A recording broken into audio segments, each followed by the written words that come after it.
आपके पास में आया 6/12 उसका विजन है, मान के चलें एग्जाम्पल की बात कर रहे हैं, और उसकी एज जो है, ठीक है, तो हम पहले से डिसाइड नहीं करेंगे कि उसको +1 ही लगेगा। हम क्या करेंगे, पहले ये 6/12 का जो विजन है इसको 6/6 तक लाने की कोशिश करेंगे, ठीक है, बाय रिफ्रैक्शन के थ्रू, या फिर आपने फोगिंग मेथड यूज किया है, या अदर जो भी है ऑटो रिफ्रैक्टोमीटर से आपने नंबर डाले हैं। तो हमने मान के चले कि इस पेशेंट को जो नंबर था वो इतना आया है, +0.5 से +0.5 सिलेंड्रिकल नंबर 85 डिग्री, ठीक है, ये आपका प्रिस्क्रिप्शन आया मान के चले, और पेशेंट का विजन 6/6 हो गया। तो सबसे पहले हमने क्या किया, इस पेशेंट को नॉर्मल कर दिया है, कि एक नॉर्मल पर्सन जिनका विजन 6/6 होता है, जिनको कोई भी रिफ्रैक्टिव एरर नहीं है, वैसा इस पर्सन को बनाना है। अब क्या करेंगे, एज इसकी पेशेंट की 40 साल है, तो हम एडिशन जो है +1 दे रहे हैं, ठीक है। +1 क्यों दे रहे हैं, क्योंकि एक अनुमानित मैंने आपको बताया कि भाई आपको एक स्टार्ट करना है +1 से। +1 की जगह हो सकता है पेशेंट 1.25 एक्सेप्ट करे, और हो सकता है 0.75 एक्सेप्ट करे, डिपेंड करता है उसकी वर्किंग डिस्टेंस कितनी है, ठीक है। अगर पेशेंट की वर्किंग डिस्टेंस 40 सेंटीमीटर है, इतना दूर रख रहा है, तो 0.75 लेगा। 25 से 30 35 सेंटीमीटर है, तो आप देखेंगे +1 लेगा। और पेशेंट अगर <25 है, तो वो +1.25 नंबर लेगा, ठीक है। तो डिपेंड करता है उसके वर्क प्रोफाइल से। तो जब भी ऐसा कोई पेशेंट आपके पास में आता है जिनको नियर करेक्शन देना है आपको, तो आपको क्या करना है, एडिशन नंबर जो आप डालेंगे, तब उससे पूछना है कि भाई आप नॉर्मल वर्किंग डिस्टेंस कितनी रखते हैं, कितनी दूर आप रीडिंग न्यूज पेपर इतनी दूर से रहता है। क्योंकि देखिए उस समय क्या रहता है कि जैसे आप सीट पे बैठता है पेशेंट, सीट पे बैठने पर वो जो अपने एल्बो है उसको थोड़ा सा एंगल कर देता है, नॉर्मल से ज्यादा एंगल कर लेता है, मान के चलें इतना एंगल करके रीड कर लेता है, ठीक है। ये एल्बो है उसके, इतना एंगल करके यहाँ बुक्स रीड कर रहा है। और नॉर्मल जैसे वो रूटीन लाइफ में रहता है, तब तो इतना चेयर पे बैठने का काम नहीं रहता है, तो वो उसकी एल्बो की जो लेंथ है वो इतनी हो जाती है, ठीक है, यहाँ रीड करता है। तो यहाँ पर हो सकता है कि 25 सेंटीमीटर काउंट कर रहे हैं हम, और यहाँ पे 35 सेंटीमीटर काउंट कर रहे हैं, तो पेशेंट को फिर क्या दिक्कत आएगी, बार बार मुझे इतना पास में लेके आना पड़ रहा है, फिर आपके पास कंप्लेन लेके आएगा। तो आप उस समय बोल सकते हैं कि आपको इसीलिए आप पूछ रहे थे भाई नॉर्मल दूरी कितनी रखते हैं, उसी दूरी के हिसाब से ही नंबर काउंट होते हैं, ठीक है। तो नंबर का जो कैलकुलेशन है वो इस हिसाब से होता है, ठीक, यहाँ तक कोई इशू नहीं है। ये आपको समझ में आ गया होगा। तो सबसे पहले कोई भी पेशेंट आता है आपके पास में, 40 साल का हो, 45 50 जो भी है, 40 साल वाले पेशेंट में हम क्या करेंगे, प्रेस्बाइपिक करेक्शन देंगे, क्योंकि वो आफ्टर 40 या 38 में प्रेस्बाइपिक करेक्शन आ ही जाता है, ठीक है। लेस देन 40 वाला पेशेंट कभी आया है आपके पास में, मान के चल रहे हैं 38 से और नीचे वाला कोई पेशेंट आया है, तब उसका फोगिंग टेस्ट कर लेंगे हम, ठीक है। उसको जो नंबर देंगे हम फोगिंग से नंबर देंगे। अगर उस पेशेंट को नियर की प्रॉब्लम आ रही है, तो हम देखेंगे कि भाई ऐसा तो नहीं कि वो दूर में प्लस का नंबर आ रहा है, और पेशेंट दूर में तो एक्मोडेट करके देख लेता है, पर पास में हमें नियर का एडिशन लगाना पड़ेगा, ठीक है। तो हम जो है एक फोगिंग स्टार्ट करेंगे +1.25 नंबर से, ठीक है। 1.25 नंबर जो है यूनिवर्सल 1.25 नंबर आप यूज करेंगे। सपोज ऐसा कई बार ऐसी दिक्कत भी आती है कि पेशेंट का नंबर ही 1.25 नंबर है, तो हम क्या ऑटोरेफ के द्वारा जो नंबर ले लेते हैं उसके ऊपर भी 1.25 नंबर डाल सकते हैं। जैसे पेशेंट का ऑलरेडी नंबर 0.75 है, अब मैं फोगिंग 1.25 नंबर से स्टार्ट नहीं करूंगा, इसके ऊपर 1.25 नंबर डाल दूंगा, ठीक है। तो कोई एक नॉर्मल पर्सन रहता है जिसे 6/6 है, उसमें 1.25 नंबर आप डाल सकते हैं। 9 है तो उसको थोड़ा ज्यादा नंबर से कर लीजिए, है ना, ज्यादा का मतलब है 1.5 या 2.25 नंबर से कर लीजिए। पर बशर्ते ये होना चाहिए कि पेशेंट का जो विजन है ईयर में दिक्कत आ रही है, उस पेशेंट के लिए आप फोगिंग मेथड यूज कर सकते हैं। अगर किसी पेशेंट का विजन मान के चले 6/12 है, और पेशेंट N6 पढ़ रहा है, तो आप क्या अनुमान लगाएंगे, ठीक है। अगर ऐसा कोई पेशेंट आया जिसका 6/12 है और N6 बढ़ रहा है, तो देट मीन्स इस पेशेंट को माइनस का नंबर है, ठीक है, ना कि प्लस का नंबर। तो माइनस नंबर में तो आपको फोक करने की कोई जरूरत नहीं है, आप उस तरह से नंबर दीजिए, एडिशन दे सकते हैं, कोई इशू नहीं है।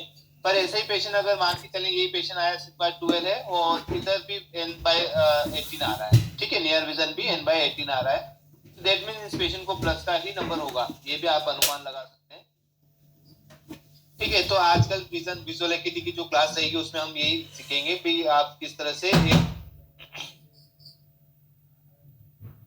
हाँ, शेख सर बोलो भी 6/6 और 6/12 क्या होता है, ये थोड़ा समझाइए। देखिए हाँ, ये इसकी एक विजुअल एकिटी की पूरा एक टॉपिक है शेख सर, उसके बारे में हम बात करेंगे। अभी तो मैंने कल का जो ये 12 ये विजुअल एक्यूटी है, ये जो मैं आपको बता रहा हूँ, जैसे कि हम ब्लड प्रेशर जो है mmHg में मेजरमेंट करते हैं, ठीक है, mmHg लिखते हैं, ये मेजरमेंट करते हैं। इसी तरह विजुअल एकिटी का भी एक थ्रेशोल्ड है, एक नॉर्मल पर्सन में कितना विजन हो सकता है।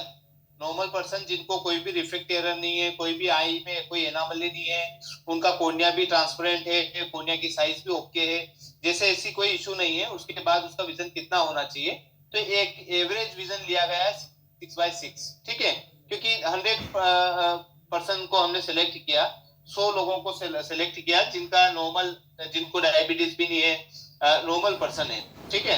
ऐसे पेशेंट को सिलेक्ट करके किसी का 6/4 भी आया विजन, किसी का 6/5 भी आया, किसी का 6/6 भी आया है, ठीक है। इन सब का एक एवरेज दिया गया और पेशेंट का एक नॉर्मल पर्सन का विजन जो है 6/6 होना चाहिए। ये 6/6 विजन का शेख सर, ये बेसिकली जो आप विजन ड्रम के अंदर लाइन पढ़वाते हैं वो 6/6 की हम बात कर रहे हैं। कभी आपने इसको नहीं देखा होगा तो ये 6/60 की लाइन है, ये 6/36 की लाइन है, फिर ये 6/24 की लाइन है ना। हाँ, स्नेलन चार्ट, बिल्कुल राइट। जी जी रूपा जी, बिल्कुल राइट। ठीक है, तो ये SU है, ये स्नेलन चार्ट में जो विजन आता है उसकी हम बात कर रहे हैं। तो ये विजुअल एकिटी एक थ्रेशोल्ड है आपका कि भाई इसकी क्षमता क्या है। तो एक क्षमता जो है नॉर्मल पर्सन में 6/6 होती ही है, उससे उसको इग्नोर नहीं कर सकते, हर पर्सन में 6/6 होना चाहिए।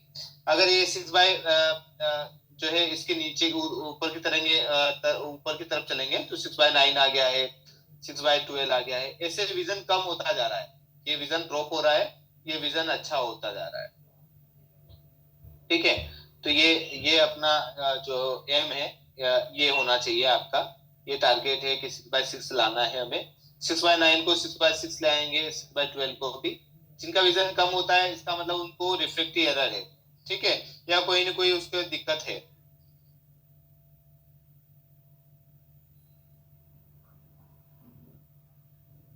ठीक, यहाँ तक तो आपको समझ में आ गया होगा। विजुअल एकिटी की जो क्लास रहेगी उसमें और अच्छे से हम समझेंगे। अभी हम चलते हैं अपने मेन टॉपिक पर। ओके,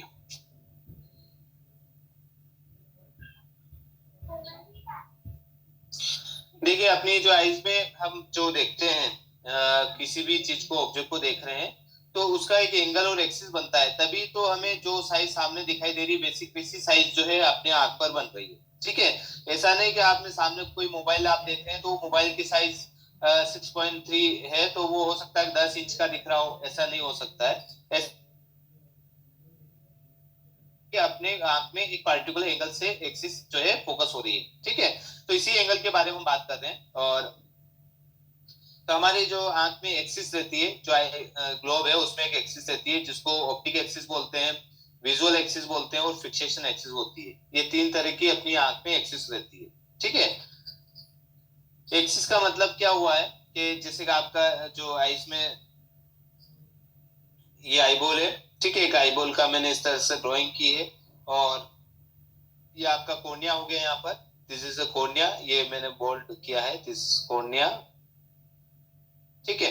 तो हम एक लाइन स्ट्रेट खींच देंगे, ये आपकी ऑप्टिक एक्सिस हो गई है, ठीक है। एक लाइन आपने बिल्कुल स्ट्रेट खींच दी है जो कि इंटीरियर पोल से पोस्टीरियर पोल की तरफ जा रही है, ठीक है। ये पोल हमने यहाँ पे खड़ा किया, एक पोल यहाँ पर, this is interior pole to posterior pole, ये दोनों को मिलान कर रही है। अच्छा, ये जो लाइन खींची है ये बिल्कुल यहाँ से भी आप 50% मान के चले, ये भी 50%, बिल्कुल सेंटर में लाइन आपने ड्रॉ की, जो कि कोनिया के सेंटर से, लेंस का सेंटर से होते हुए, पिपिल का सेंटर से होते हुए, विट्रस का सेंटर से होते हुए रेटिना के वहां पर जाके फोकस हुई है, ठीक है। इसको ऑप्टिक एक्सिस बोलते हैं, ठीक है, यहाँ तक कोई इशू नहीं है। फिर सेकेंडली आएगा आपका विजुअल एक्सिस। विजुअल एक्सिस से मतलब समझ में आ रहा होगा, विजुअल का मतलब होता है विजुअल एक्टिविटी, अपनी जो विजुअल एक्टिविटी जो हम एक दूसरे को देख पा रहे हैं, मोबाइल देख पा रहे हैं, ठीक है। तो ये सभी चीजें जो है विजुअल एक्टिविटी के थ्रू ही देख पा रहे हैं हम, ठीक है। तो ये विजुअल एक्टिविटी जो है विजुअल एक्सिस के थ्रू हमें मिलती है, ठीक है। एक पर्टिकुलर एंगल से हमें देखना पड़ता है, तब जाके हमें सब चीजें एक जैसी दिखाई दे रही है, दोनों दो आंखें होते हुए भी हमें एक इमेज दिखाई दे रही है बिकॉज ऑफ विजुअल एक्सिस, ठीक है। आपकी दो आंखें हैं, आपको दो नहीं दिखाई दे रहा, एक ही चीज दिखाई दे रही है, दैट मींस कि विजुअल एक्सिस आपकी वर्किंग कर रही है, ठीक है। जहां विजुअल एक्सिस का डिस्टरबेंस आ जाएगा वहां पे डबलिंग स्टार्ट हो जाएगी। क्या होता है कि फिर आपका जो विजुअल एक्सिस जो है बेसिकली आप यहाँ पर देखेंगे,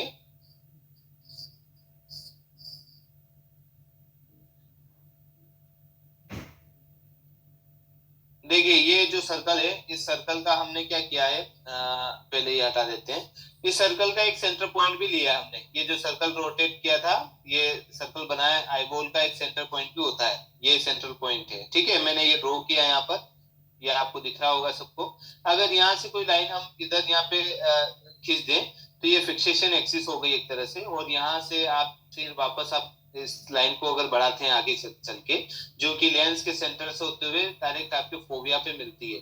ठीक है, तो ये आपकी हो गई विजुअल एक्सिस। इसके बारे में डिटेल से हम पढ़ते हैं अभी। तीन तरह के एक्सिस के बारे में मैंने बताया है, ये आपको समझने के लिए। तो ऑप्टिक एक्सिस क्या होती है, basically line passing through the centre of the cornea as well as centre of the all elements of eyeball. ठीक है, तो आईबॉल के सभी जो एलिमेंट्स है वहां पे सेंटर टू सेंटर जाती है, उसको हम ऑप्टिक एक्सिस बोलते हैं। ठीक है, अगर इसका एग्जांपल अगर समझें तो हम क्या बोल सकते हैं, centre of curvature of two surface of the cornea. Cornea में भी दो सरफेस रहती है, जैसे मैंने कोर्निया एक ड्रॉ किया था, ये कोर्निया है आपका। ठीक है, इस तरह से ड्रॉ कर सकते हैं हम कोर्निया, क्योंकि ये सेक्शनल कट है। तो इसकी आगे वाले हिस्से को, जो कि एटमॉस्फेयर ऑक्सीजन से मिलता है, जहाँ पे टियर फिल्म रहती है। ठीक है, टियर फिल्म आपको समझ में आ गई थी टियर फिल्म क्या होती है। और इधर जो है आपका इंटर चेम्बर एसी आ गई। ठीक है, उसके बाद आप यहाँ पर देखेंगे ये आइरिस आ गई, इधर ये आइरिस आ गई है। ठीक है, इसमें कोई इशू नहीं, ये सब समझ में आ रहा होगा। फिर यहाँ पे लेंस आ गया है। तो ये जो कोर्निया है उसकी दो सरफेस होती है, इंटर सरफेस और पोस्टर सरफेस। इन दोनों के बीच का सेंटर ले लीजिए आप। ठीक है, और क्रिस्टलाइन लेंस का भी सेंटर ले लीजिए, नोडल पॉइंट। नोडल पॉइंट का मतलब ये इसका नोडल पॉइंट हो गया है। इसी लेंस का जो सेंटर पॉइंट है उसको हम नोडल पॉइंट बोलते हैं। ठीक है, तो इसको पार करते हुए जो एक्सिस रेटिना फोकस होती है उसको हम ऑप्टिक एक्सिस बोलते हैं। ठीक है, ये भी आपको अच्छे से समझ में आ गया होगा, इसमें कोई भी इशू नहीं है। इसमें कोई दिक्कत आएगी तो आप मुझसे पूछ लेना बाद में। जो विजुअल एक्सिस जिसके हम बात कर रहे थे, वो फिक्सेशन पॉइंट जहां से स्टार्ट होता है उसी को ज्वाइन करते हुए नोडल पॉइंट से फोविया पर फोकस हो जाती है। जैसे मैंने अभी एक आईबॉल बनाई थी उस समय, और इसमें आप देख लीजिए ऑप्टिक एक्सिस हो गई है। ऑप्टिक एक्सिस का एक सेंटर ले लिया, सेंटर से एक लाइन ड्रॉ की जो कि फिक्सेशन एक्सिस है। ठीक है, फिक्सेशन एक्सिस का मतलब होता है आंख को कितना टर्न करना है, किस जगह फोकस करके रखना है। किसी ऑब्जेक्ट के ऊपर आप देखते हैं तो आंख वहीं के वहीं फोकस रहती है, हिलती भी नहीं है।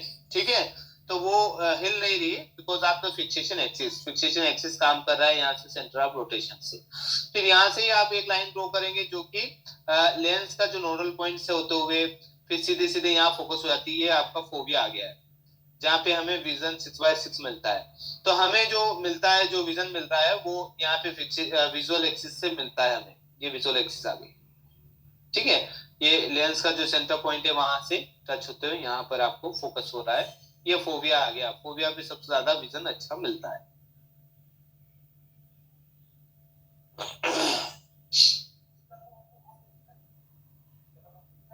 अगर ये विजुअल एक्सिस गड़बड़ हो गई तो फिर क्या रहता है कि आंख है ना, वंडरिंग करने लग जाती है, घूमने लग जाती है, इधर उधर कहीं पे भी फोकस करने लग जाती है।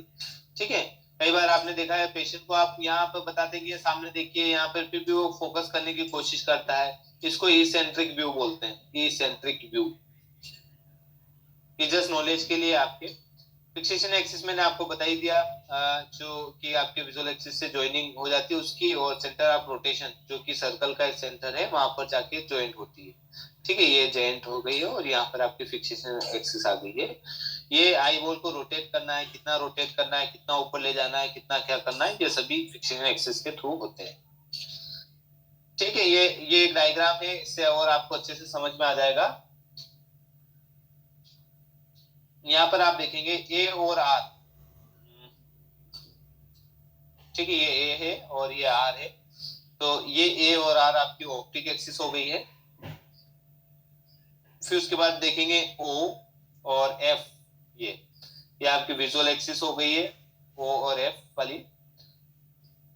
ठीक है, और उसके बाद फिक्सेशन एक्सिस में ओ और सी, ये ओ और सी का जो है फिक्सेशन एक्सिस हो गई। देखिए इनमें तो ये ठीक आपको समझ में आ ही गया होगा, फिक्सेशन एक्सिस विजुअल एक्सिस, इसमें कोई भी इशू नहीं है। पर यहाँ पर आप देखिए कि एक एंगल बन रहा है। ठीक है, जैसे कि हम बात करते हैं इस एंगल की। देखिए यहाँ पर ये ऐसा सीधा यहाँ पर जा रहा है और यहाँ से लगा के यहाँ पर, ठीक है। ये जो कॉर्निया की सरफेस है वहां पर से टकरा के वापस आपकी विजुअल एक्सिस पे जाके रुक गया है। यहाँ से कोई रेस गई आपके interior surface of the cornea, जहाँ के क्लियर फिल्म से टकरा के वापस रिटर्न आ, ठीक है।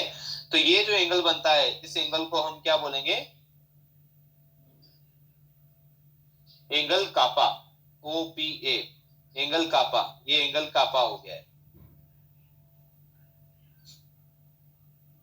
ठीक है। इसको क्या बोलेंगे हम? एंगल कापा, ये वाला एंगल।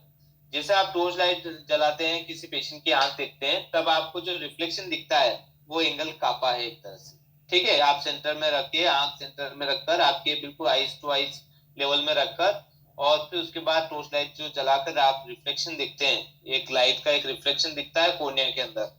आप कभी ट्राई करना घर पर, ये कोर्निया है या पिपुल है, पिपुल पे लाइट आप डालेंगे तो यहाँ पर एक लाइट लाइट का छोटा सा रिफ्लेक्शन दिखाई देगा आपको चमकता हुआ। ये एंगल कापा हो गया। और ये एंगल कापा जहां से विजुअल एक्यूटी अपनी अच्छी रहती है उसके आसपास ही बनता है, ठीक है। ये एंगल कापा हो गया। फिर उसके बाद आप देखेंगे ये एक एंगल बन रहा है जो कि सेंटर ऑफ रोटेशन को कवर कर रहा है, यहाँ से OCA वाला, ये एंगल गामा होता है। और ONA, ठीक है, ON और A, ये एंगल जो जो बन रहा है आपका, ये एंगल अल्फा हो गया। This is angle alpha. ये वाला एंगल जो है वो एंगल अल्फा हो गया, ठीक है। तो इस तरह से एंगल आपकी आंख में बनते ही रहते हैं। बस कहीं पे आप फोकस कर रहे हैं, एंगल के साथ साथ ही अपनी आंख कैलकुलेट करके हमें दिखाती है, ठीक है। इसमें कोई इशू नहीं है। इस तरह से अपनी आंख में एंगल बनते हैं। अच्छा, इनका यूज कहाँ है, हम क्यों पढ़ रहे हैं इन चीजों को? बेसिकली ऑप्टिकल सेंटर नाम की एक चीज होती है, ऑप्टिकल सेंटर, ठीक है। ऑप्टिकल आप सब समझते हो, ऑप्टिकल हम यूज कर रहे हैं। ऑप्टिकल का मतलब लेंस, जो आप लेंस यूज कर रहे हैं, और उसका जो सेंटर है ऑप्टिकल सेंटर, ठीक है। तो वो सेंटर आपके बिल्कुल पिपुलरी एरिया में आना चाहिए। अगर नहीं आया तो ये जितने भी एंगल है सब डिस्टर्ब हो जाएंगे आपके, ठीक है। डिस्टर्ब होने से क्या होगा, जैसे मैंने बताया, ये एंगल एक प्रॉपर तरीके से आपकी आंख में फोकस होने चाहिए। अगर नहीं होता है तो ये जो साइज है आपके, आप जो ऑब्जेक्ट देख रहे हैं, जो मैंने आपको बताया 6.3 आपका मोबाइल का साइज है, उसका साइज थोड़ा सा टेढ़ा मेढ़ा दिखने लग जाएगा, या वो अपनी जगह से कुछ ऊपर नीचे दिखने लग जाएगा, ठीक है। ये चेंजेस जो होते हैं, कई बार पेशेंट बोलता है भाई मेरे को सामने देखता हूँ तो मुझे चीजें थोड़ी सी अलग हटके दिखाई देती है, मुझे आंख थोड़ा सा सीधा रखनी पड़ती है तब जाके मुझे सही दिखता है, सिर को मेरे को थोड़ा सा हेड को टिल्ट करना पड़ता है तब जाके सही दिखता है। तो अगर आपने कोई चश्मा बनाया है, पेशेंट ऐसी कंप्लेन कर रहा है, तो हो सकता है ऑप्टिकल सेंटर की गड़बड़ी हो, ठीक है। ऑप्टिकल सेंटर की गड़बड़ी की वजह से ये विजुअल एंगल का जो सिस्टम है वो पूरा चेंज हो जाता है। आगे चल के इससे हम बात करेंगे इसके बारे में, और जो ऑप्टिकल सेंटर की एक क्लास है उसमें हम और भी बात करेंगे।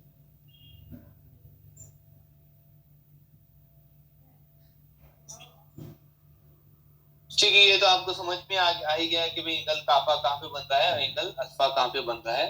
ये इसमें कोई भी इशू नहीं है।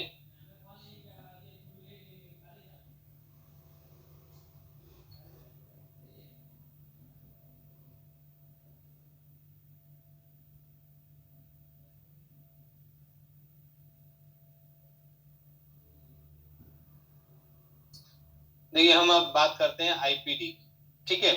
ये एंगल भी समझ में आ गया है आपको, एंगल में कोई भी इशू नहीं है। IPD, इंटर पिपुलरी डिस्टेंस, ठीक है। ये IPD का फुल फॉर्म है, IPD, ठीक है, इंटर पिपुलरी डिस्टेंस। ये क्यों जरूरत है, इसके बारे में हम बात करेंगे। देखिए, सबसे पहले एक समझ लीजिए कि लेंस का कोई एक सेंटर होता है। जैसे आपने कोई सर्कल हार्ड पॉट आपने किसी पेशेंट को प्रिस्क्राइब किया है, -2 है या +2, जो भी XYZ। अब ये -2 है, तो इसका आप, अगर मैं आपसे बोलूं इसका ऑप्टिकल सेंटर कहाँ है, तो आप क्या करेंगे, सब जगह से कैलकुलेट करके डॉट लगा देंगे सेंटर, ये ऑप्टिकल सेंटर, ठीक है। तो ऐसा नहीं होता है, ऑप्टिकल सेंटर कहीं भी हो सकता है, यहाँ हो सकता है, यहाँ हो सकता है, यहाँ, इसको सर्च करना पड़ता है, ठीक है। यहाँ हो सकता है, यहाँ पे हो सकता है, ठीक है। तो इसको सर्च करना पड़ता है बाय यूजिंग लेंसोमीटर, या फिर आप मैनुअल टेक्निक, दो तरह की टेक्निक यूज की जाती है। उससे हमें ये जो है ऑप्टिकल सेंटर मिल जाता है। अब ये ऑप्टिकल सेंटर का महत्व क्या है, व्हाई इज सो इम्पोर्टेंट?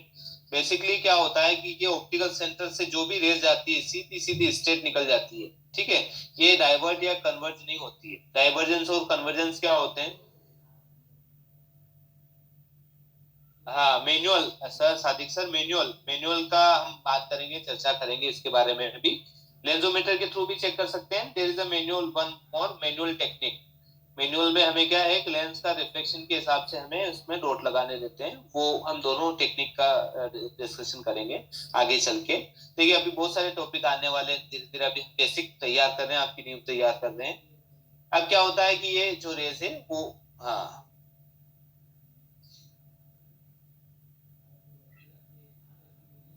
हाँ, कॉनकेव कॉन्वेक्स दो तरह के मिरर बिल्कुल लेंस रहते हैं। अब यहाँ पर क्या होता है कि ये जो रेस है वो सीधी चली जाती है। देखिए एक डाइवर्जेंस से कन्वर्जेंस होता है। कोई भी रेस अगर सपोज मान के चले ये लेंस है, यहाँ से कोई रेस गई इस तरह से और ये अंदर की तरफ फोकस हो गई, इसको कन्वर्जेंस बोलते हैं, ठीक है। और यही अगर माइनस का कोई लेंस से मान के चले और इस तरह से रेस गई तो ये इसको रेस को फैला देता है, इसको डाइवर्जेंस बोलते हैं।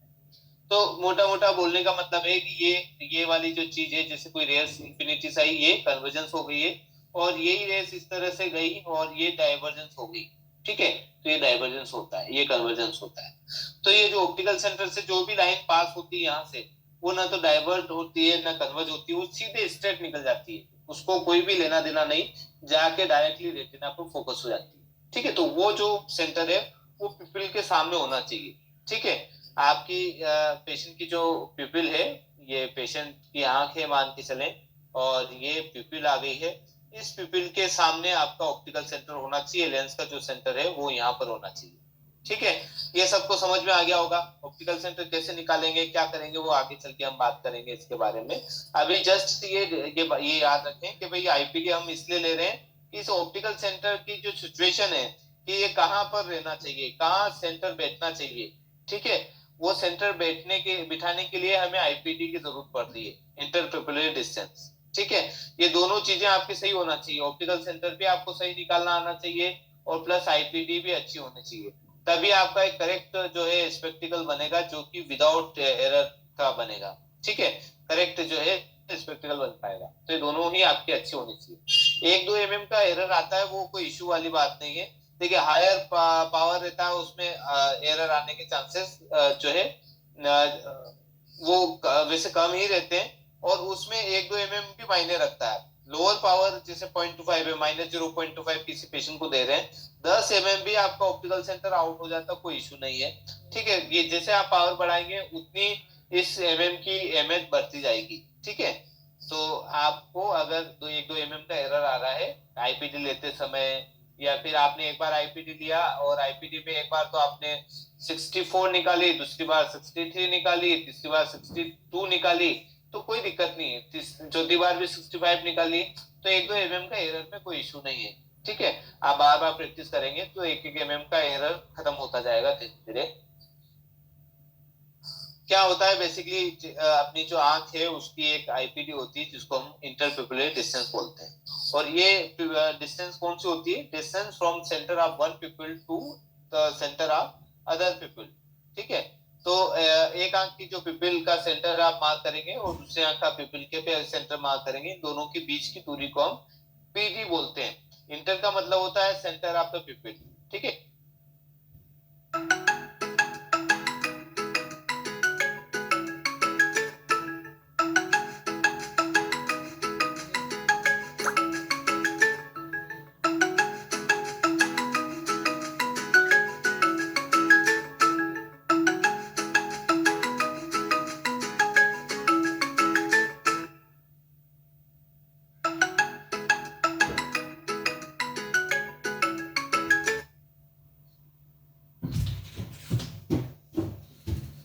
अच्छा, ये जो आईपीडी क्यों रिक्वायरमेंट है, किस वजह से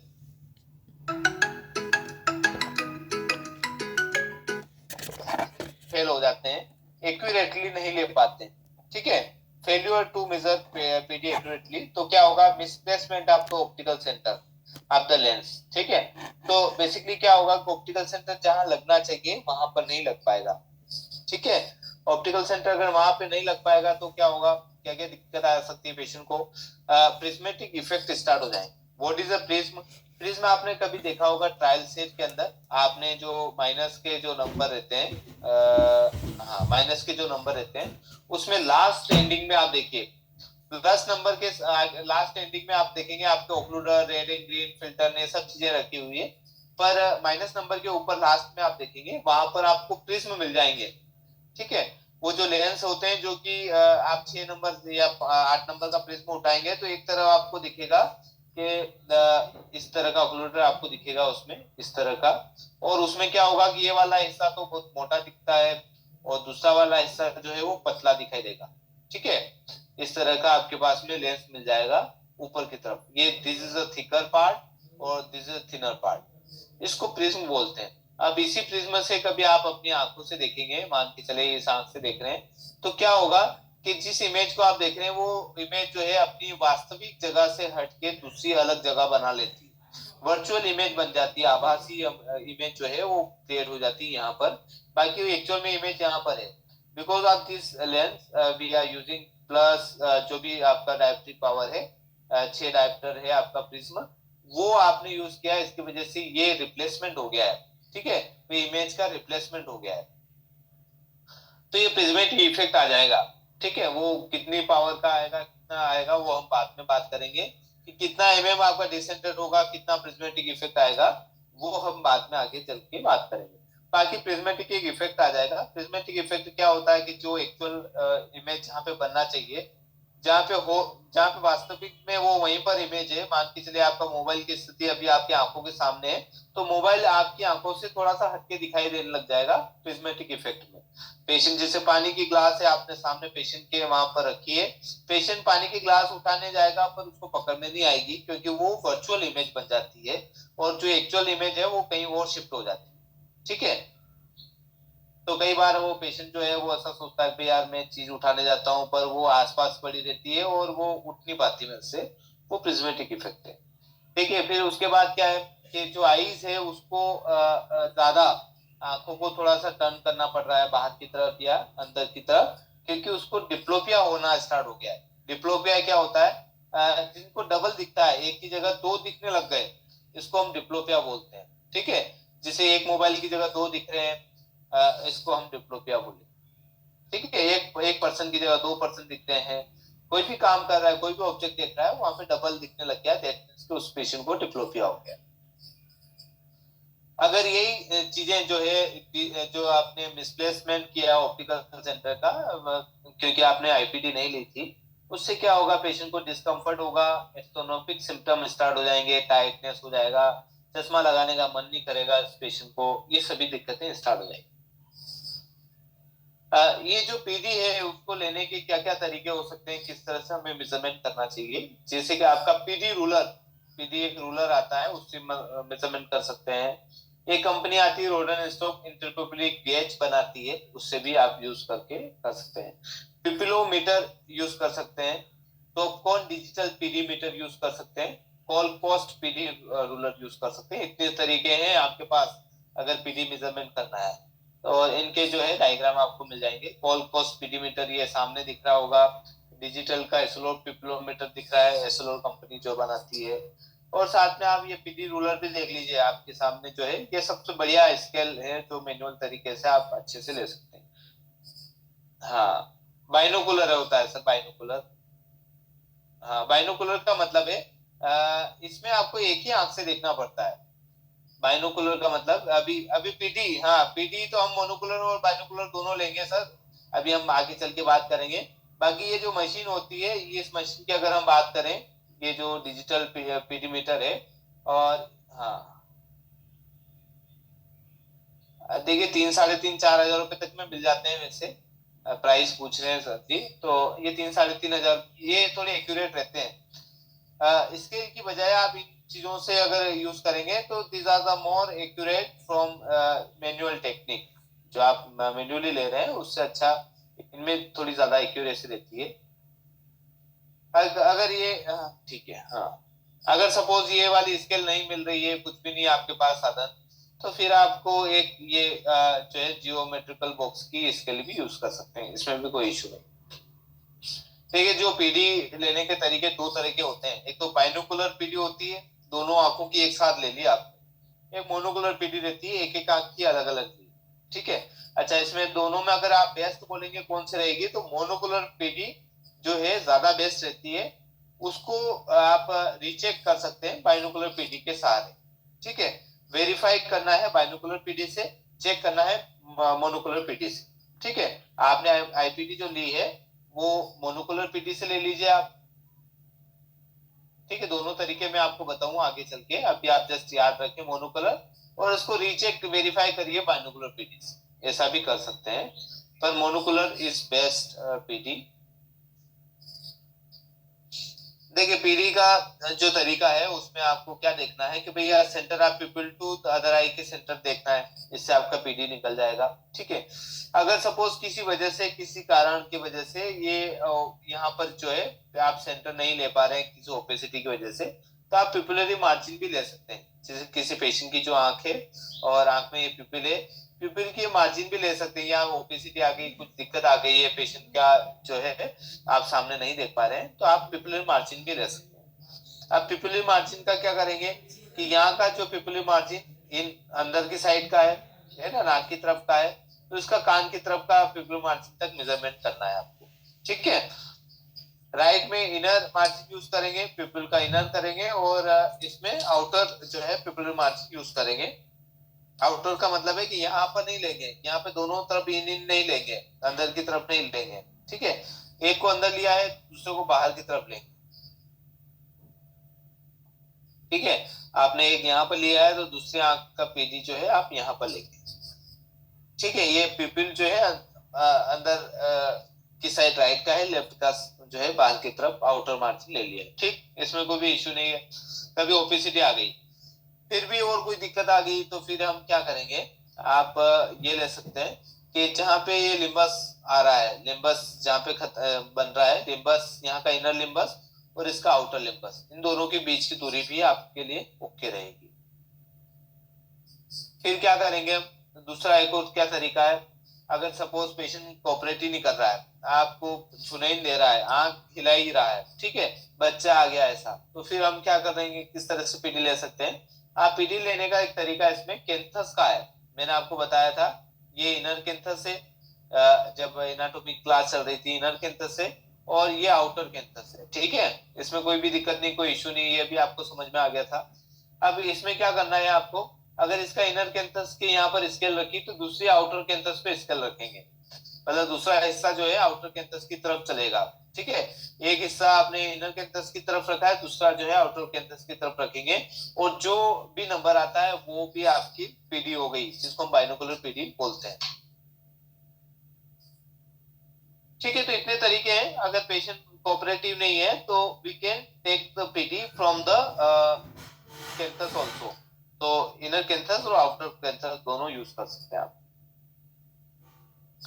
अब नॉर्मली आपको क्या टेक्निक यूज करना है, बाइनोकुलर पीडी लेने के समय आप क्या करेंगे, पेशेंट को बिठाएंगे आपके सामने, ठीक है, और आपका जो हाइट है और पेशेंट की हाइट दोनों नॉर्मल होना चाहिए। नॉर्मल का मतलब अगर पेशेंट नीचे जा रहा है, कुर्सी को ऊपर कर दीजिए, चेयर को ऊपर कर लीजिए, या आपकी चेयर नीचे जा रही है तो नीचे कर लीजिए, आप जो भी आपका जो लगता है, तो अपनी हाइट और पेशेंट की हाइट बराबर हो जाना चाहिए। एक बार देख लीजिए आपके वहीं बैठकर आराम से सामने। फिर आप क्या करेंगे, आपके और पेशेंट के बीच की जो दूरी है, या तो 40 सेंटीमीटर रख लीजिए या 16 इंच रख लीजिए। अगर आपके हाथ थोड़े से छोटे हैं, आपकी हाइट कम है, तो आप आर्म लेंथ ले सकते हैं। ठीक है, आर्म लेंथ का मतलब है आपके हाथ की लंबाई, आप इजीली आप पेशेंट की आंखों तक आराम से पहुंच जाए, इतनी इतनी थोड़ी दोनों के बीच की दूरी रख लीजिए, डिस्टेंस।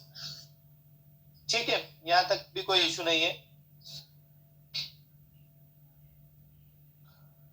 जिसे आपका आप और आप पेशेंट दोनों बैठ गए, ये दोनों बैठ गए, सेम हाइट पर बैठ गए। ठीक है, अब आपको क्या करना है कि आपकी राइट आई क्लोज कर लीजिए, ठीक है, और जो लेफ्ट आई ओपन है वहां पर उस पेशेंट को फोकस करने का बोलिए। ठीक है, आपके ने क्या किया है, यहाँ हम बात कर लेते हैं।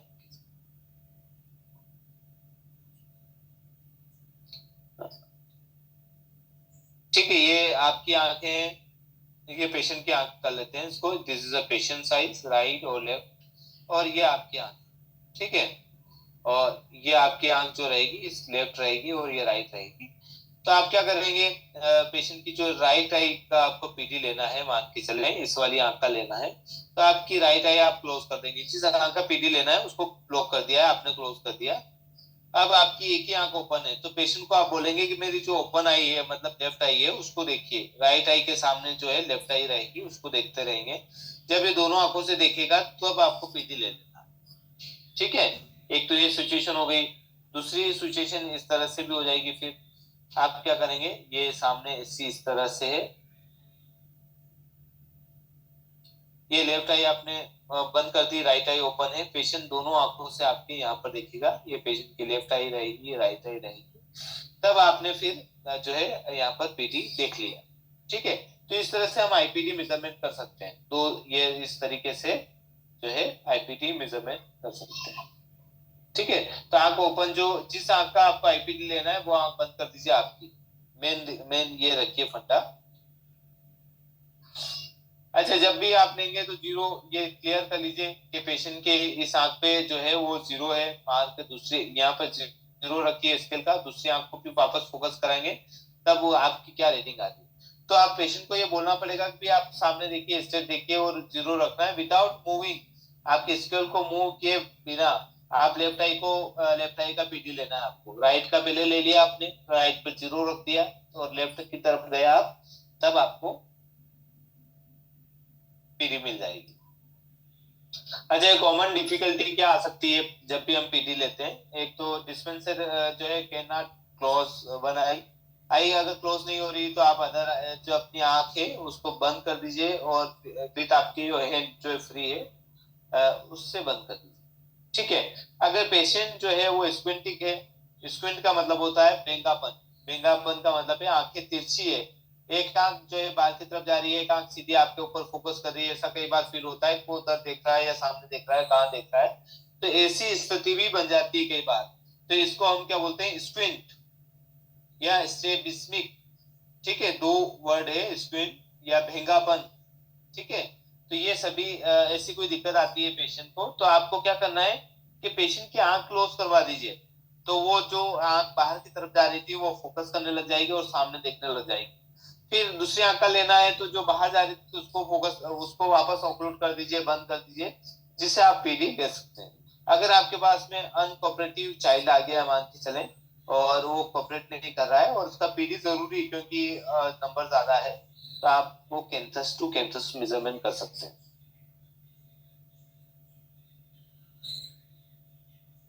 ये क्वेश्चन आया है, जस्ट सेकेंड। नहीं, फ्रेम देख, फ्रेम पे हम सेंटर लेंगे, फ्रेम का सेंटर लेंगे। फ्रेम पर हम फ्रेम का सेंटर लेंगे, आईपीडी अलग रहेगी, फ्रेम का सेंटर अलग हो जाएगा और फिर ऑप्टिकल सेंटर अलग हो जाएगा।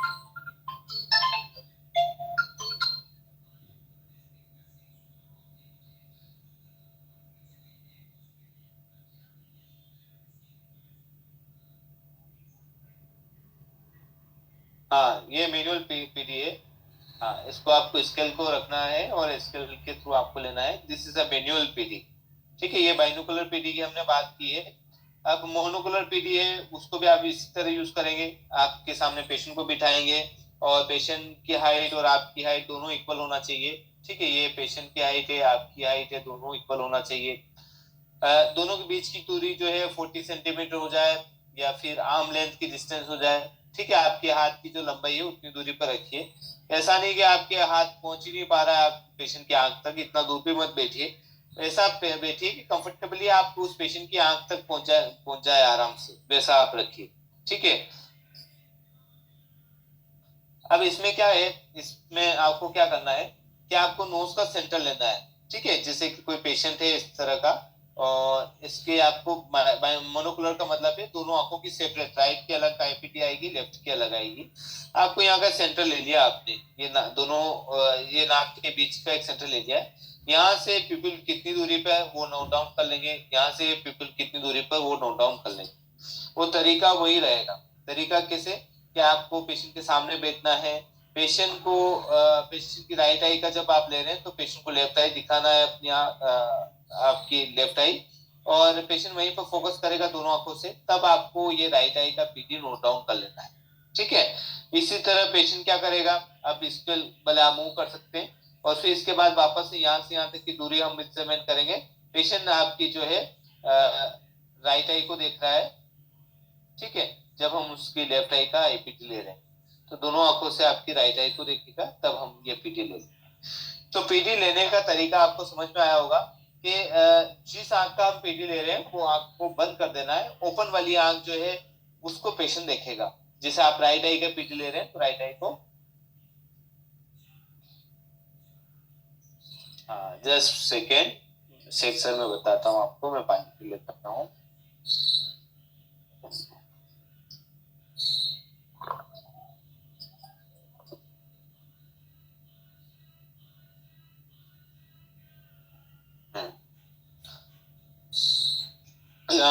इनका शेख जी का मैसेज आया, भाई ये पीडी मार्किंग का यूज क्या है, कैन पेशेंट फेस प्रॉब्लम। हाँ बिल्कुल, ये बात की थी हमने, क्या क्या प्रॉब्लम फेस कर सकता है ऑप्टिकल सेंटर अगर आपका सेंटर में नहीं लगता है, तो पेशेंट क्या प्रॉब्लम फेस करेगा। एक तो प्रिज्मेटिक इफेक्ट स्टार्ट हो जाएंगे पेशेंट की, अनवांटेड वो प्रिज्म लगा के घूमता रहेगा, अगर आपने सेंटर पर वो लेंस नहीं किया तो वो अनवांटेड जो है वो लेंस लगा के प्रिज्मेटिक इफेक्ट स्टार्ट हो जाएंगे।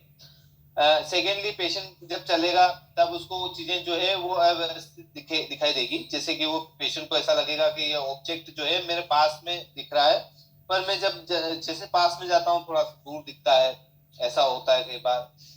पेशेंट की जो टेबल है वो टेबल का जो कॉर्नर है वो थोड़े अटपटे से दिखाई देंगे, ऐसे रेगुलर नहीं दिखाई देंगे। ठीक है। पेशेंट बार बार अपने हेड को ऊपर नीचे करके सेंटर लेने की कोशिश करेगा। कई बार पेशेंट बोलता है मैं थोड़ा सा सीधे से झुका के देखता हूँ तब मुझे अच्छा दिखता है, जैसे सीधा देखने लग जाता हूँ, जैसे प्रोग्रेसिव वाला पेशेंट कंप्लेन करता है ऐसे आपके सिंगल विजन वाला भी कंप्लेन करे। तो ये दिक्कतें आ सकती है अगर आपने पीडी एक्यूरेटली नहीं ली।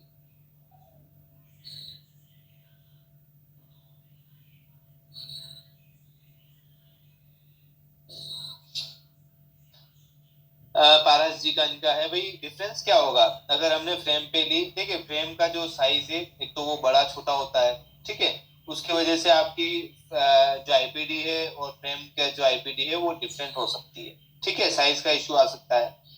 सेकेंडली आपने मान के चले जो पीडी ली है फ्रेम के अंदर, उसके नोज पेड आपने कभी एक बार तो उसको नोज पेड ओपन कर दिए तो फ्रेम की पीडी अलग हो जाएगी, एक बार क्लोज कर दिए तो फ्रेम की पीडी अलग हो जाएगी।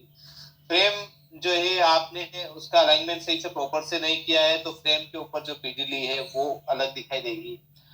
तो हम रूलर से जो लेंगे वो आईपीडी ज्यादा एक्यूरेट रहेगी कंपेयर टू फ्रेम के ऊपर पीडी लें।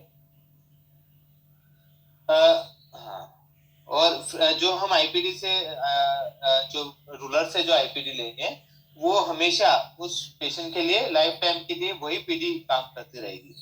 तो अगर वो टेलीस्कोप यूज कर रहा हो तो वही पीडी आप बता दीजिए उसको कितनी पीडी पर आपको सेट करना है। टेलीस्कोप टेलीस्कोप जैसे सेट करेगा उसको क्लियरिटी दिखने, बाइनोकुलरिटी आने लग जाएगी। हाँ बिल्कुल, आईपीडी लेने के बाद फ्रेम के लेंस के ऊपर मार्किंग कैसे करना है, हाँ वो अभी चल अमित सर हम आगे चल के बात करेंगे। आईपीडी आपने ले लिया, आपके पास में आईपीडी आ गई है, उसके बाद हम फ्रेम के ऊपर भी एक मार्किंग लेंगे, और वो मार्किंग कहलाती है सेंटर ऑफ द जो फ्रेम का जो है सेंटर वो दिया जाएगा। उसके बाद फिर हम आईपीडी से उसको ऊपर सेंटर देंगे। तो वो हम बेसिकली जो हम फ्रेम के ऊपर जो सेंटर लेंगे वो हम हाइट लेंगे, बेसिकली उसको हाइट बोलेंगे।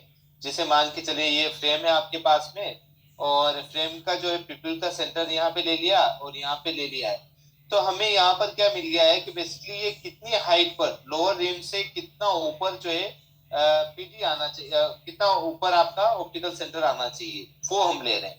तो हम जब भी जो है ऑप्टिकल ऑप्टिकल सेंटर हाइट, ठीक है, ऑप्टिकल सेंटर हाइट जो लेंगे वो फ्रेम के ऊपर लेंगे, और ये जो हॉरिजॉन्टल कितनी दूरी पे लगना चाहिए, ये वाला नाक से कितनी दूरी पे इधर आना चाहिए, हॉरिजॉन्टल जो मेजरमेंट है वो आईपीडी के थ्रू आएगा। ठीक है, फ्रेम के ऊपर जो हम मार्किंग करते हैं वो बेसिकली हम ऑप्टिकल सेंटर की हाइट ले रहे हैं, लोअर रिम से कितनी ऊपर जो है ऑप्टिकल सेंटर आएगा। ठीक है, आप ऐसे भी मार्क कर सकते हैं। ये वाला आपने मार्क कर दिया, दैट मीन्स कि आपने जैसे कि मैं एक बार पूरा ही क्लियर करके आपको बताता हूँ। जैसे कि ये कोई फ्रेम है और फ्रेम पे आपने कोई दो डॉट लगा दिए ऐसे, फिर आप क्या करिए कि लाइन ड्रॉ कर दीजिए पूरी। तो इसका मतलब है क्या, क्या हुआ है कि भाई आपका जो ऑप्टिकल सेंटर ये यहीं पे आएगा। ठीक है, यहाँ पे आ सकता है, यहाँ पे आ सकता है, यहाँ पे आ सकता है, कलर चेंज करके बता देते हैं, यहाँ पे आ सकता है, यहाँ पे आ सकता है, यहाँ पे अभी आ सकता है। ठीक है, कहीं पे कहाँ आ सकता है ये आईपीडी के हिसाब से हम डिसाइड करेंगे। यहाँ से यहाँ तक की दूरी अगर मान के चले 30 सेंटीमीटर पे है तो 30 सेंटीमीटर के हिसाब से यहाँ पे आ जाएगी, 32 पे यहाँ आ जाएगी, 34 पे यहाँ पे आ जाएगी। ठीक है, अगर आईपीडी 34 है तो हम यहाँ पर लेंगे, 32 है तो यहाँ पर लेंगे, 30 है तो यहाँ पर लेंगे। ठीक है, तो आईपीडी से हम क्या करते हैं कि हॉरिजॉन्टल कितना आउट और इन करना है, और जो फ्रेम के ऊपर हम जो रोड लगाते हैं वर्टिकल कितना ऊपर नीचे आना चाहिए। ठीक है, तो हॉरिजॉन्टल जो है हम आईपीडी से लेंगे, वर्टिकल जो है फ्रेम के ऊपर डॉट लगाकर लेंगे। ठीक है, यहाँ तक कोई इशू नहीं है, ये आपको समझ में आ गया होगा। राइट और लेफ्ट का जो है पीडी आप अलग अलग ले सकते हैं इस तरह से, और ये पीडी ऐसा आ जाएगा 32 राइट का है, लेफ्ट का भी 32 आया है। ये नॉर्मल स्टैंडर्ड आईपीडी इतनी आती है। ठीक है, 32। और ये भी हो सकता है कि इससे आंख में 31 आए, लेफ्ट में 32 आए, ऐसा भी हो सकता है।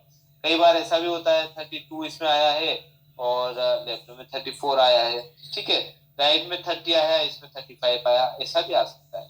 तो जब देखिए पीडी जब भी लेते हैं तो उसको 2 टाइम्स चेक करिए, एक बार लेने के बाद 2 बार वेरीफाई करिए।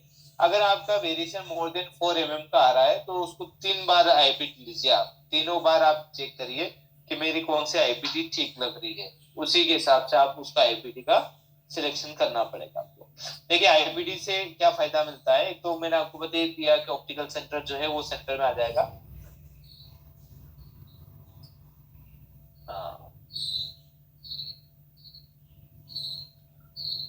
हाँ, जो पीडी ऑटो रिफ्लेक्टर पे आती है वो एक्यूरेट नहीं रहती, नहीं एक्यूरेट नहीं रहती वो पीडी, वो एक अंदाजे के हिसाब से आती है।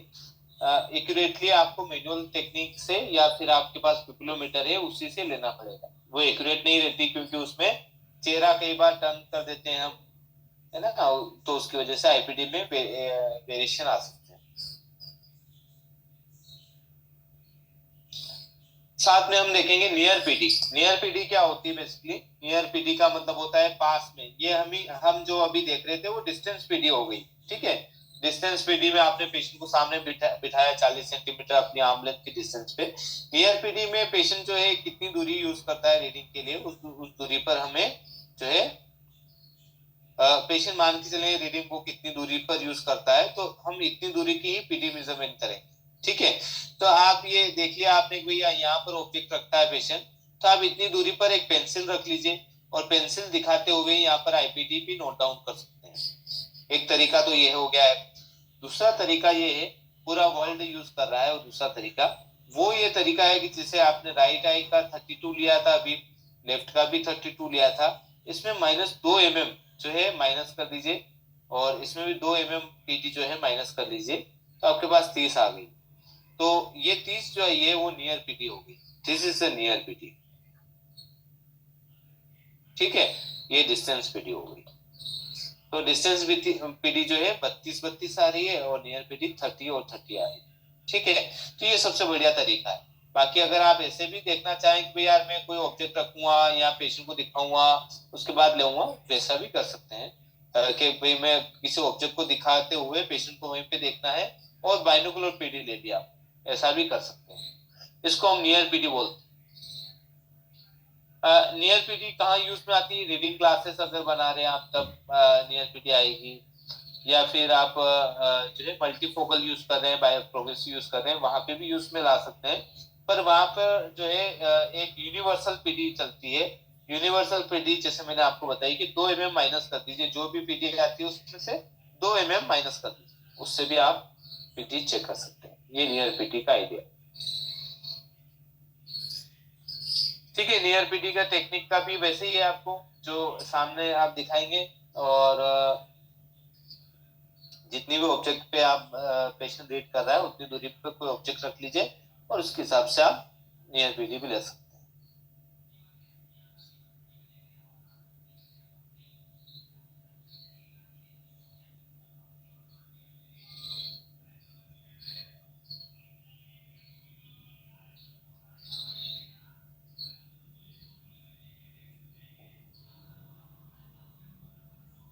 देखिए यहाँ पर एक ये फॉर्मूला दिया गया है जो मैं आपको बोल रहा था, 2 mm माइनस कर लीजिए, ये फॉर्मूला है। और इसमें जो है बेसिकली 2.5 नंबर तक की रिक्वायरमेंट रहती है। अगर हम 40 सेंटीमीटर पे फोकस करना चाहते हैं, एग्जाम्पल के लिए मैं बोल रहा हूँ, 40 सेंटीमीटर पे अगर हमें फोकस करना है तो हमें 2.5 नंबर की रिक्वायरमेंट रहती है। उसका फॉर्मूला है, इसको आप इस तरह से, ये 1 जो है मीटर है, इसको सेंटीमीटर में कन्वर्ट करेंगे तो ये 1 मीटर को 100 सेंटीमीटर हो जाएगा। 0.40 सेंटीमीटर इसको कट करेंगे तो 2.5 आ जाएगा। ठीक है, इस तरह से आप ये भी निकाल सकते हैं, जैसे कि मान के चलें 50 सेंटीमीटर पे कितना नंबर लगेगा, आगे चल के हम बात करेंगे ऑप्टिक्स का कैलकुलेशन। तो ये 2.5 नंबर का है, और इसको यहाँ पर आप देखिए 3/4 मतलब आपने लिया है, और इससे अगर ये गुणित करते हैं तो 1.9 mm का आंखों का जो है कन्वर्जन चाहिए, मतलब अंदर की तरफ आंखें आती है। जैसे अपन दूर में देख रहे हैं, दूर में आंखें इस तरह सीधी है, ये सीधी आंखें हैं।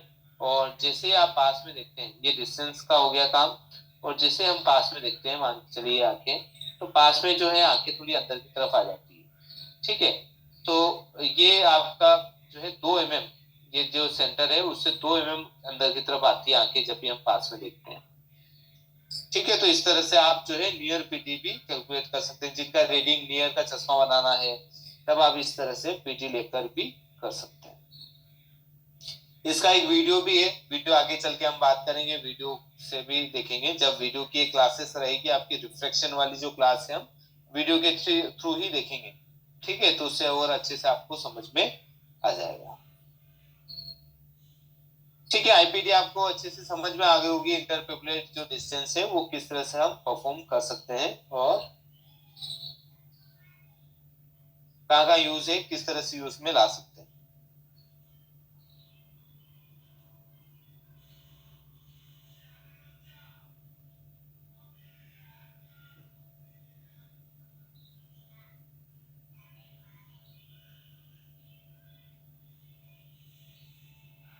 देखिए अपनी आंख जो है वो बेसिकली इस तरह से वर्क करती है।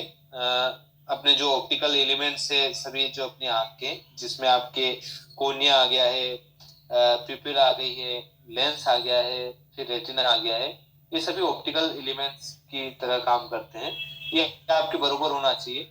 और जैसे इन्हीं ऑप्टिकल एलिमेंट्स, जैसे अपनी ये आई बॉल बना दी मैंने, और ये सभी ऑप्टिकल एलिमेंट्स यहाँ जैसे रेस यहाँ पर आती है, कोर्निया जो है वहां से टकराती है, टकराने के बाद इसकी 40 डायोप्टर जो है डायोप्टिक पावर देती है, तो यहाँ पे थोड़ा सा कन्वर्जेंस हो गया।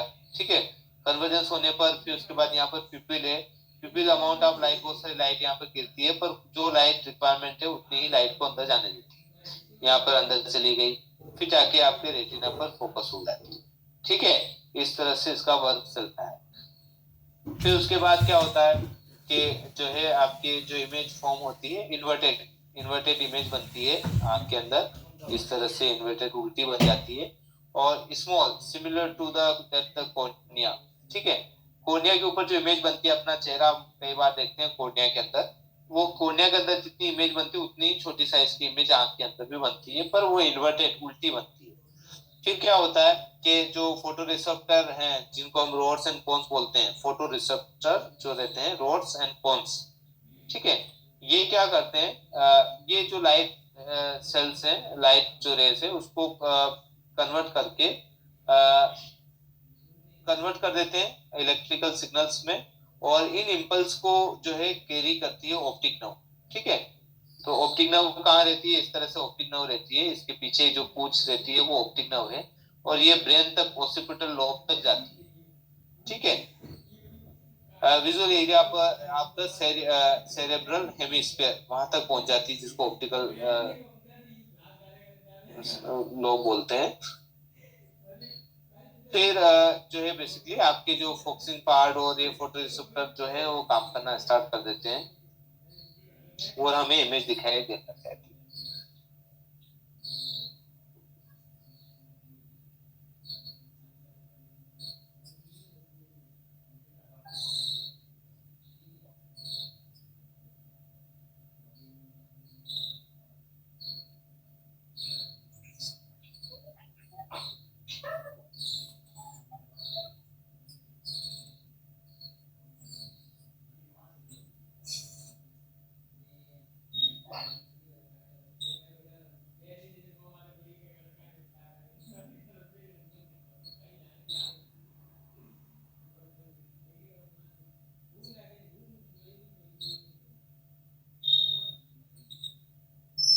देखिए ये यहाँ पर आप देखें कॉर्नियल थिकनेस, कॉर्नियल की जो थिकनेस है हम दो तरीके से, एक तो मैंने आपको बताया था में, और दूसरी थिकनेस जो है वो माइक्रोन में भी यूज की जाती है। 540 माइक्रोन जो है नॉर्मल रहती है। कॉर्नियल थिकनेस मेजरमेंट करने के लिए आप ऑप्टिकल कोहेरेंस टोमोग्राफी मतलब या तो ओसीटी यूज कर सकते हैं, जिसको ओसीटी ऑप्टिकल कोहेरेंस टोमोग्राफी, या जो मैंने आपको बताया था टोपोग्राफी, दोनों यूज करके आप ये निकाल सकते हैं। ठीक है, तो ये थिकनेस आपकी यहाँ से मिल जाती है और 540 माइक्रोन या 560 माइक्रोन होनी चाहिए। हॉरिजॉन्टल डायमीटर जो है 11.7 mm तक रहता है और वर्टिकल डायमीटर 11 mm रहता है। ये आपके जो कॉर्नियल का डायमीटर होता है, कॉर्निया की साइज जिसको हम बोलते हैं। हॉरिजॉन्टल मतलब ये वाला और वर्टिकल मतलब ये, दो लाइनें हम ड्रॉ करते हैं, ये वर्टिकल लाइन हो गई है और इसको हॉरिजॉन्टल लाइन बोलते हैं। ठीक है, तो हॉरिजॉन्टल जो डाया है वो आपका 11.7 mm रहता है और इसका 11 रहता है। ठीक है, ये भी आप देख सकते हैं। और ये कॉन्टेक्ट लेंस जो हम कलर कोई भी कॉन्टेक्ट लेंस देते हैं उससे 1-2 mm बड़ा ही कॉन्टेक्ट लेंस आता है। जितना भी डाया है उससे 1-2 mm, मतलब ये मान के चले 11.7 है, तो अपना जो कॉन्टेक्ट लेंस आएगा वो या तो 13 आ जाएगा या 14 mm का होता है। ठीक है, इतना डाया का आता है वो। रेडियस ऑफ कर्वेचर 7.8 आता है, जिसे मैंने आपको बता ही चुका हूँ पहले।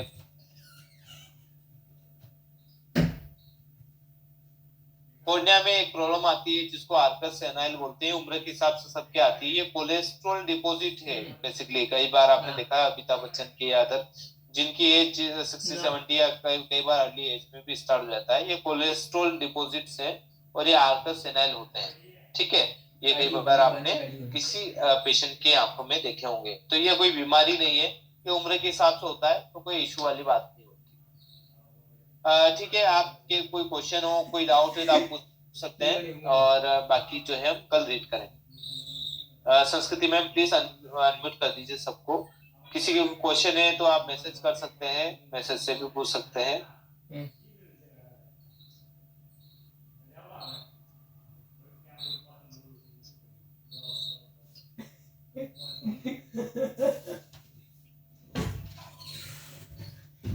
Excuse me sir. जी जी मैम बोलिए। सर ये तो 60 के ऊपर ही आता है?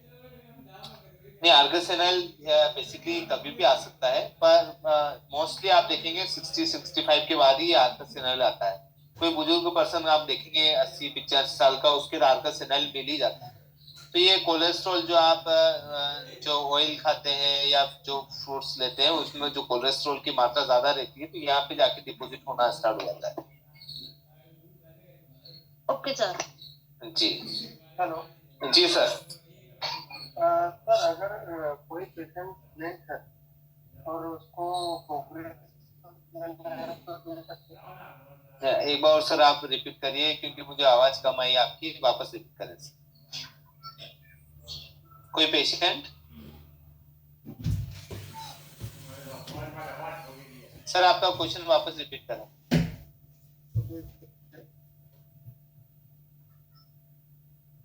पेशेंट को प्रोग्रेस तो दे सकते हैं? किस पेशेंट को सर? वन आई स्क्विंट को? हाँ, देखिए स्क्विंट में बाइनोकुलरिटी नहीं मिलती है, पर प्रोग्रेसिव तो दे सकते हैं। पर उसको एक बार आप उसकी काउंसलिंग कर दीजिए कि भाई आपको जो प्रोग्रेसिव की जो खासियत है उसका पूरा मजा नहीं ले पाएंगे आप। आपको ठीक दिखेगा, क्लियरिटी भी रहेगी, पर बाइनोकुलरिटी नहीं मिल पाएगी। तो प्रोग्रेसिव जो है पूरा बाइनोकुलरिटी की वजह से ही चलता है।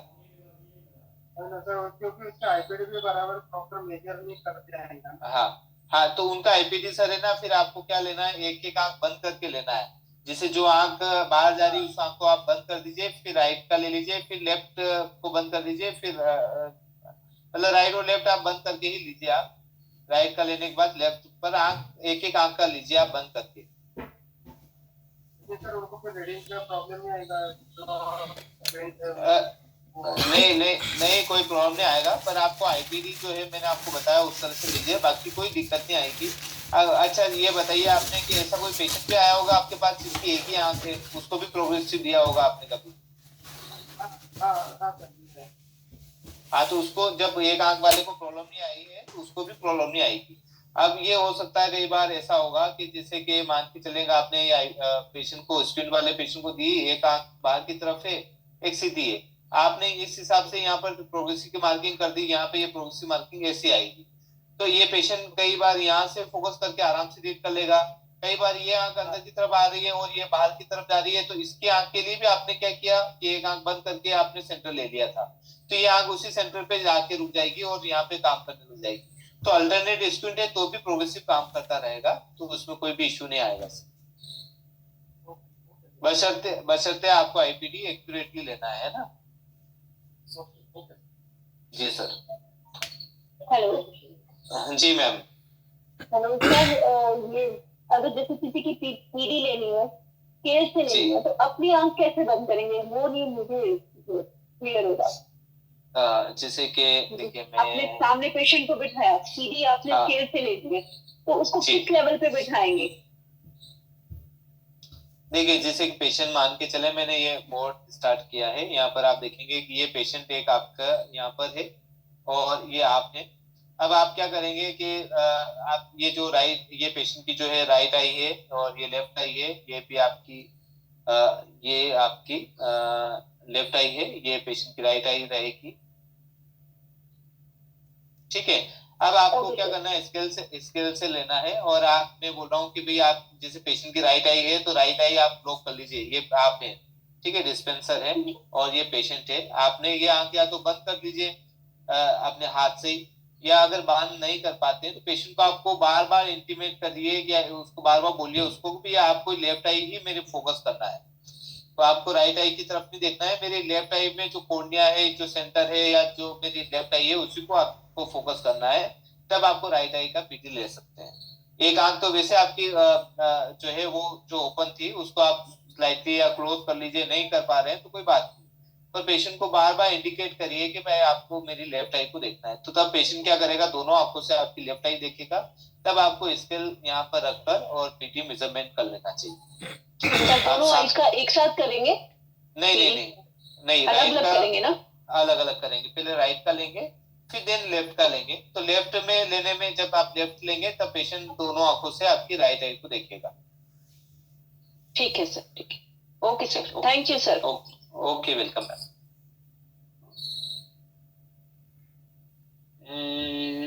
इनका क्वेश्चन आया है पारस जी का, सर ये प्रिज्म लेंस जो है रेफर करते हैं डॉक्टर, उसमें 6 या 7 बेस होता है, व्हाट मीन आप एग्जैक्टली? ये बेसिकली क्या रहता है कि देखिए ये जो प्रिज्म रहते हैं ये 0.5 डायप्टर से स्टार्ट होते हैं, ठीक है, तो ये इसमें क्या रहता है, ये प्रिज्म मान के चले, अभी चल के आगे चल के हम बात करेंगे, और इसका ये एपेक्स कहलाता है ये वाला हिस्सा, और दूसरा वाला जो है वो बेस कहलाता है, ठीक है, तो ये एपेक्स हो गया है, ये बेस हो गया है, तो हम डॉक्टर कई बार बोलता है कि यार ये 2 प्रिज्म जो है बेस आउट आपको देना है, ठीक है, बेस आउट का मतलब होता है कि ये जो बेस है ये बाहर की तरफ रहना चाहिए और ये एपेक्स जो है अंदर की तरफ रहेगा, ये बाहर की तरफ, बेस आउट, ठीक है, और बेस इन भी बोल सकता है कई बार कि 2 प्रिज्म बेस इन देना है, तो ये बेस जो है नाक की तरफ रहेगा। आपने क्या किया कि अगर 2 प्रिज्म हमें बेस इन देना है, मान के चले मैंने 2 प्रिज्म है, इसको बेस इन देना है, तो बेस इन की कंडीशन क्या हो जाएगी पेशेंट की, ये आंख है पेशेंट की, ठीक है, ये नो से, तो आपको जो प्रिज्म देंगे आप उस पेशेंट को इस तरह से देंगे, ये प्रिज्म बेस है, ठीक है, 2 प्रिज्म बेसिन अपने चश्मे के अंदर ये इस तरह से लग जाएगा।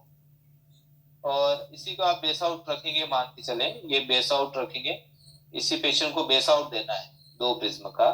तो पेशेंट की ये आईज है, ये आईज है, और तो जो प्रिज्म आप देंगे बेस आउट का मतलब इसका जो बेस है वो बाहर की तरफ हो जाएगा। ये 2 प्रिज्म का बेस आउट, इसको बेस आउट बोलते हैं, इसको बेस इन बोलते हैं। ठीक है, इस तरह से बेस इन और बेस आउट प्रिज्म देते हैं। तो आप जैसे कोई डॉक्टर प्रिस्क्राइब करता है तो आप जहाँ पे मैन्युफैक्चरिंग कराते हैं उसको आप बोल दीजिए कि भाई 2 प्रिज्म मुझे बेस इन चाहिए, 2 प्रिज्म बेस आउट चाहिए। वो इस तरह से वो आपका चश्मा बनाकर भेज देगा।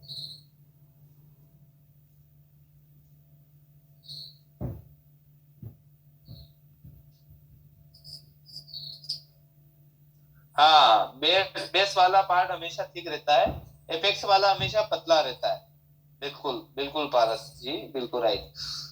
हाँ, अमित जी बोल रहे हैं भाई यार ये सर लेंस का optical centre IPT then frame marking.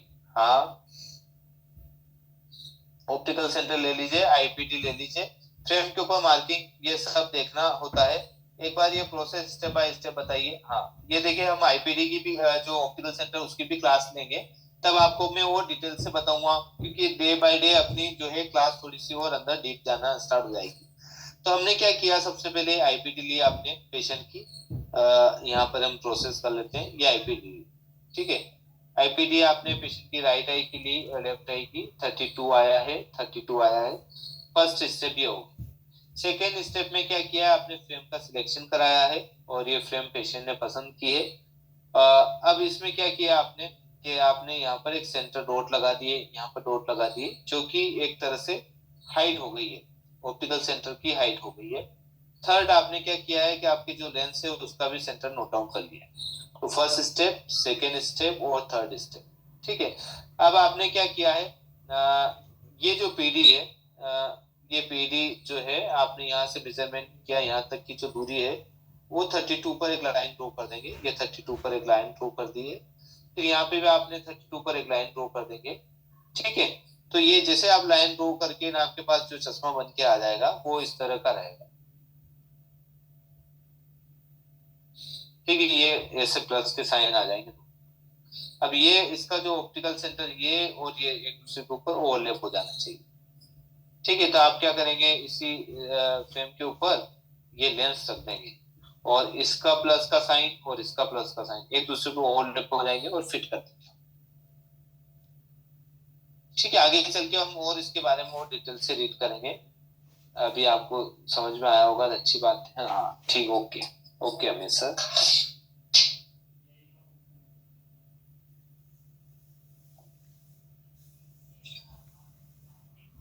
ये सुमेरा सर का क्वेश्चन आया था, what is a sagittal depth. देखिए सेजाइटल डेप्थ क्या होती है बेसिकली, जैसे कि ये आपने कोई कर्व चीज देखी, ये आपका क्वेश्चन आया बीच में, ये कर्व चीज देखी आपने और ये कर्वेचर है, और इस कर्वेचर के यहाँ की जो डेप्थ है इसको हम सेजाइटल डेप्थ बोलते हैं, ठीक है। ये सेजाइटल डेप्थ होगी, this is a sagittal depth.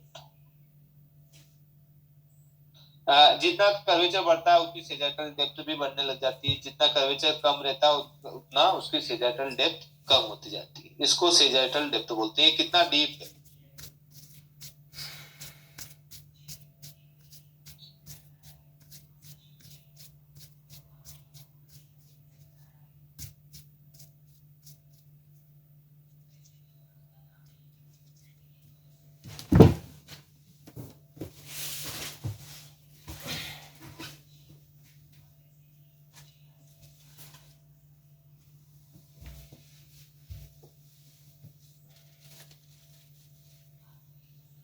और किसी का कोई क्वेश्चन है आज की क्लास रिलेटेड या पिछली कोई क्लास अपनी जो है उससे रिलेटेड कोई क्वेश्चन हो तो आप पूछ सकते हैं।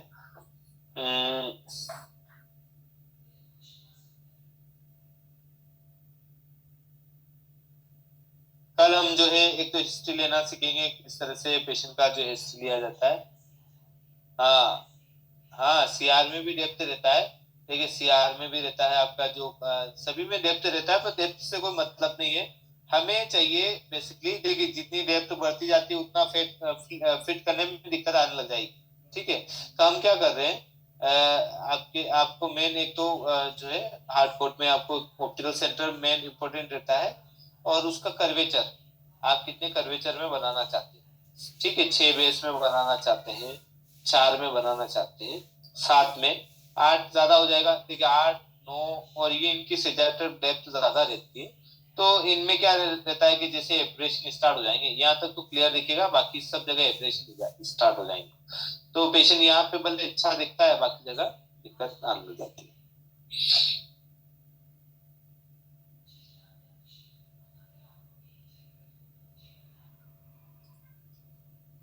नहीं, सब में लेना है सर, सिंगल विजन में भी लेना है, और आपको प्रोग्रेसिव में भी लेना है, दोनों में आपको पीडी लेना है, सिंगल विजन और प्रोग्रेसिव दोनों में पीडी लेना जरूरी है। बायफोकल में वो डिसेंटेड रहता है, क्योंकि उसमें जो बायफोकल का जो मार्किंग लगी रहती है, उसको थोड़ा सा डिसेंटेड कर सकते हैं आप। तो सिंगल विजन में भी लेना है आपको पीडी, और बायफोकल और आपका प्रोग्रेसिव तीनों में लीजिए। बायफोकल में थोड़ा सा डिसेंटेड हो जाता है, आगे चल के हम बात करेंगे, पीडी डिसेंटेड करनी पड़ती है।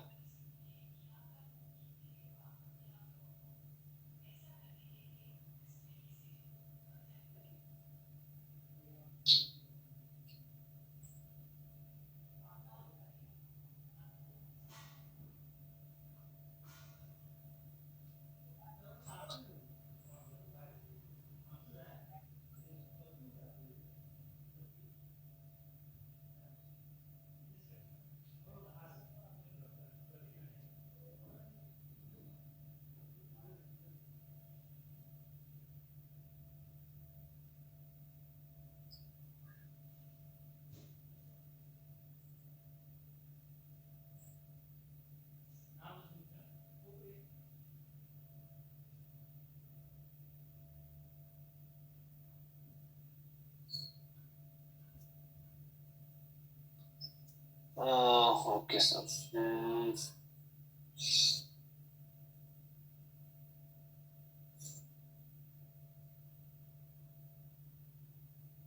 हाँ, सिंगल विजन में भी आपको लेना है, पीडी लेना ही है। देखिए, 1-2 नंबर में तो कोई इश्यू नहीं आता है, पर मोर देन 3 डायप्टर में फिर पीडी आपको लेना जरूरी है, पीडी लेना जरूरी हो जाता है। देखिए, हायर नंबर में तो वैसे आपको जो सेंटर है, ऑप्टिकल सेंटर है, वो सेंटर में आना स्टार्ट हो जाता है, जितना हायर नंबर है उसका ऑप्टिकल सेंटर भी सेंटर में आना स्टार्ट हो जाता है, पर कम नंबर में ऑप्टिकल सेंटर आउट घूमता रहता है इधर उधर, तो उसको आपको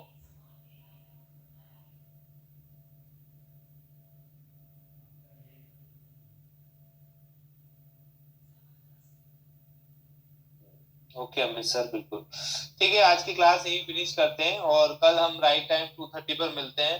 कल जो है हम हिस्ट्री लेना सीखेंगे, कैसे पेशेंट आपके पास में आया उसकी हिस्ट्री कैसे लेंगे, रोज एग्जामिनेशन से हम क्या क्या नोट डाउन करेंगे, ठीक है। और उसके बाद आपका जो है ऑप्टिक्स, जिसमें कॉनकेव कॉन्वेक्स लेंस जो है वो आपको पता ही है, पर एक बार रिवीजन हो जाएगा, उससे भी हम समझ लेंगे कि भाई कॉन्वेक्स लेंस क्या होता है, कॉनकेव क्या लेंस होता है, किस तरह से वर्क करता है, तो इसके बारे में भी हम समझ लेंगे।